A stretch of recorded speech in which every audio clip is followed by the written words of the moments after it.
أعوذ بالله من الشيطان الرجيم. بسم الله الرحمن الرحيم. السلام عليكم ورحمة الله وبركاته.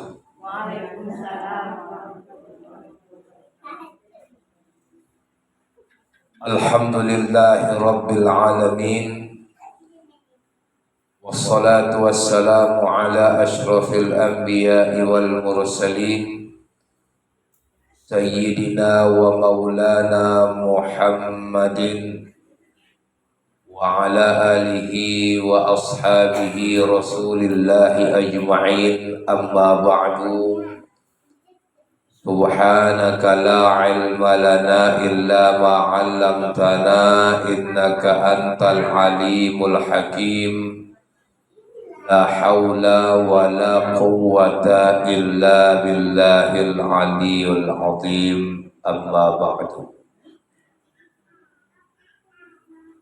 Bersyukur kita kepada Allah Subhanahu wa ta'ala di atas segala nikmat yang diberikannya kepada kita, sehingga kita dapat berkumpul bersama di rumah yang mulia ini dalam kegiatan pengajian yang sebagaimana kita laksanakan. Semoga apa yang kita lakukan pada sore hari ini, mudah-mudahan Allah Subhanahu wa ta'ala mencatatnya melalui para malaikatnya sebagai penambah tabungan amal ibadah kita di hadapan Allah Subhanahu wa ta'ala. Amin ya rabbal alamin. Selanjutnya selawat merangkaikan salam kita persembahkan kehadiran Ruh Junjungan Alam Baginda Muhammad Rasulullah Sallallahu Alaihi Wasallam dengan mengucapkan Allahumma salli wa sallim wa barik alaih. Mudah-mudahan kelak kita mendapat syafaat daripadanya di yaumil hisab kelak. Amin ya rabbal alamin. Yang kami hormati ahli bait beserta seluruh keluarga, ibu-ibu, orang-orang tua kami, jamaah yang dimuliakan oleh Allah Subhanahu wa ta'ala. Adapun judul materi pertemuan kita pada sore hari ini,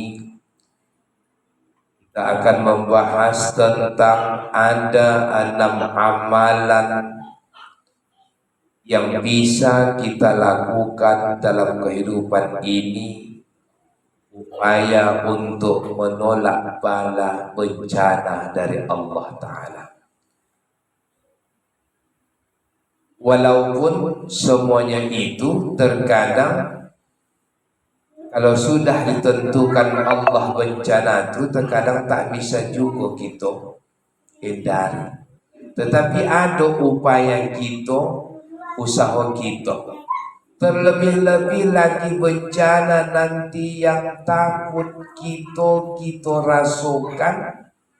Kalau bencana di dunia ini bisa terkadang lari. Bencana di tempat A bisa kita lari ke tempat B. Tempat B kalau bencana bisa kita lari ke tempat C.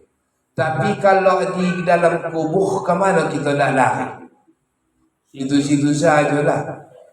Ya, apalagi di akhirat cuma hanya 2 ada tempat, surga sama neraka. Nah, inilah yang kita khawatirkan.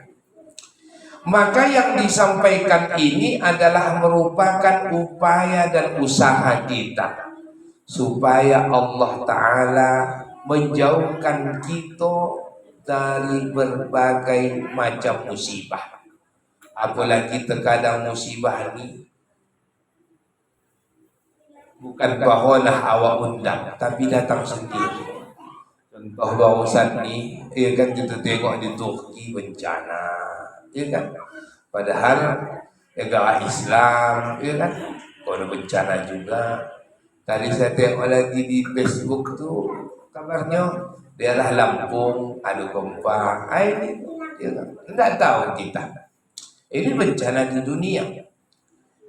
Jadi oleh karena itu ibu jamaah yang dimuliakan oleh Allah Subhanahu wa taala. Yang kita lakukan ini adalah usaha kita. Walaupun semuanya itu sudah ditentukan Allah. Al-insanu mudabbir wallahu muqaddir. Manusia cuma hanya berusaha.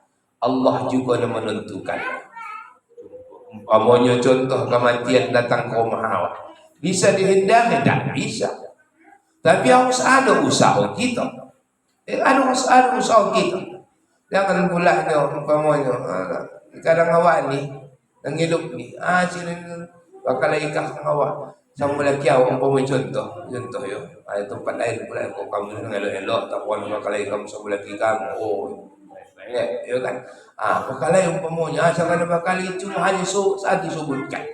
Bunuh aku, eloklah aku mati, eloklah aku mati. Entah datang tentang kematian itu pasti datang. Ya kan?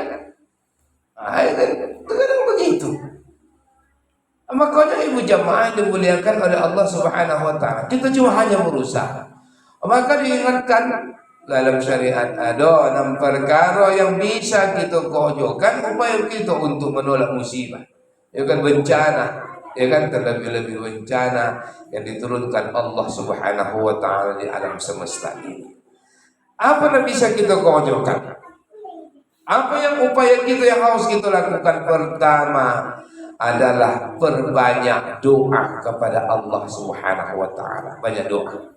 Minta kita kepada Allah Subhanahu wa taala apa supaya dijauhkan Allah taala kita dari bencana. Ya, termasuk nanti bencana menghadap Allah.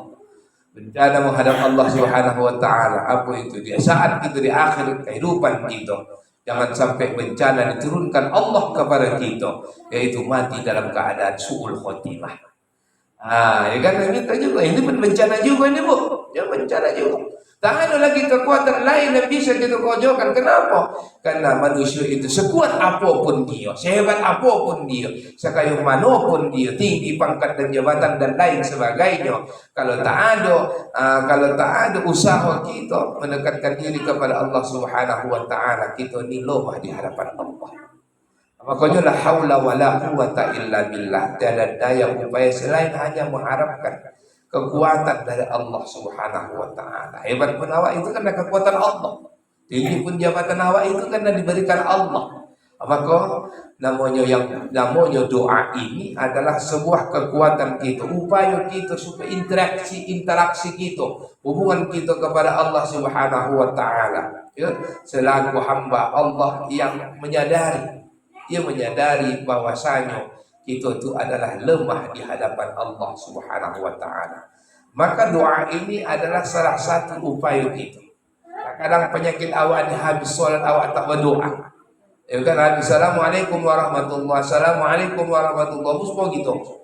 Ini namanya itu tak ada. Seolah-olah kita yang hebat. Seolah-olah kita lah yang kuat. Padahal tak ada daya upaya kita.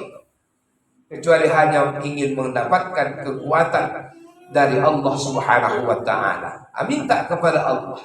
Ud'uni astajib lakum, minta kepadaku. Sesungguhnya aku akan mengabulkan permintaan. Walaupun terkadang kaso awak, doa awak dipungsu. Mana dia agaknya rasa terkadang begitu. Apakah diterima Allahnya? Dikabulkan Allahnya doaku ni? Apa tidak? Terkadang terpikir hal begitu, ya kan? Ingat sesungguhnya setiap doa yang kita lantunkan, kita panjatkan, kita harapkan kepada Allah Ta'ala, tentu akan dikabulkan oleh Allah Ta'ala. Kalau tak cepat lambat, pasti akan dikabulkan Allah. Pokoknya dari mulut awak ini, setiap sesuatu yang keluar itu adalah merupakan doa. Apalagi awak punya anak terkadang, nama dalam awak, dan bilangkan, oh betul anak ini kau. Betul, ini hati-hati doa. Ya kan, jangan.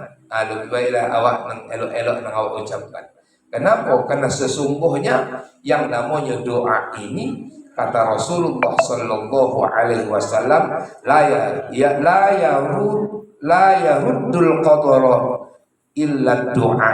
Tak ada yang bisa menolak takdir kecuali doa. Walaupun takdir itu sudah ditentukan Allah, tapi kita harus berusaha bagaimana takdir yang dikasihkan Allah itu adalah takdir yang baik kepada kita.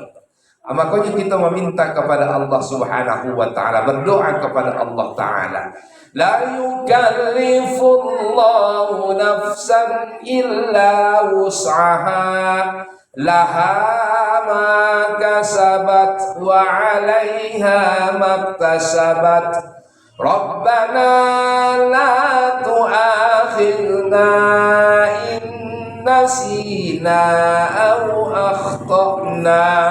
Rabbana wa la tahmil 'alaina isran kama hamaltahu 'alal ladzina min qablina. Rabbana wa la tuhammilna ma la taqata lana bih wa'fu 'anna waghfir lana warhamna anta maulana fansurna 'alal qaumil kafirin. Itu doa. Ya. Itu doa. La yukallifullahu nafsan illa wus'aha, laha ma kasabat wa 'alaiha maktasabat. Allah tidak akan membebani seseorang melainkan sesuai dengan kesanggupannya. Diturunkan Allah Ta'ala musibah kepada kita, diturunkan Allah Ta'ala bencana dalam kehidupan kita, karena Allah Ta'ala menganggap bahwasanya beban yang diturunkannya itu kita sanggup untuk menerimanya. Setiap yang diturunkan Allah kepada kita, bencana atau musibah yang diturunkan Allah kepada kita, bebannya itu sesuai dengan kesanggupan kita. Kalau umpamanya sanggup memikul boras umpamanya hanya cuma 20 kilo, maka tidak lebih dari 20 kilo Allah Ta'ala menurunkan bencana itu kepada kita. Tak lebih dari situ. Kenapa? Itu kesanggupan kita. Maka jangan kita berpikir karena Allah Ta'ala ala kuncinya Allah di kepada aku, asli diturunkan bencana di semuaku, asli susahnya hidupku ni. Kau tahu? Ya kan? Ingat, sesungguhnya apa yang diturunkan Allah kepada kita, kesusahan yang diturunkan Allah kepada kita pada saat sekarang ini umpamanya tidak melebihi dari kadar kekuatan yang bisa kita pikul. Apa yang kita rasakan pada saat sekarang ini, kalau dibandingkan dengan orang-orang yang terdahulu dihidupkan Allah dari kita, ini beban yang kita rasakan saat sekarang ini tak ada apa-apanya. Kan ada nak naik mengulu, ini mengulu, itu mengulu, semua yang awak mengulu. Tak ada apa-apanya itu, Bu. Kalau dibandingkan dengan orang-orang yang terdahulu diciptakan, dihidupkan oleh Allah Subhanahu wa taala. Ingat, setiap yang kita alami, setiap kebajikan yang kita kerjakan itu nanti akan dibalas oleh Allah Subhanahu wa taala. Dan setiap keburukan yang kita kerjakan pun pasti kita pun akan mendapatkan balasannya dari Allah Subhanahu wa taala. Ya Tuhan kami, kata Allah, Rabbana la tu'akhidna in nasina aw akhtana. Rabbana wa la tahmil 'alaina isran kama hamaltahu 'alal ladzina min qablina. Rabbana wa la tuhammilna ma la taqata lana bih wa'fu 'anna waghfir lana warhamna anta maulana fansurna 'alal qaumil kafirin. Ya Tuhan kami, inilah doa kita kepada Allah. Ya kan? Amo konyo bala itu bisa kita hadapi dengan banyaknya kita berdoa kepada Allah Subhanahu wa taala. Ya Tuhan kami, janganlah Engkau hukum kami jika kami lupa atau melakukan kesalahan. Maka setiap kita melakukan kesalahan, maka cepat kita bermohon ampun kepada Allah taala supaya jangan dihukum Allah taala di dunia.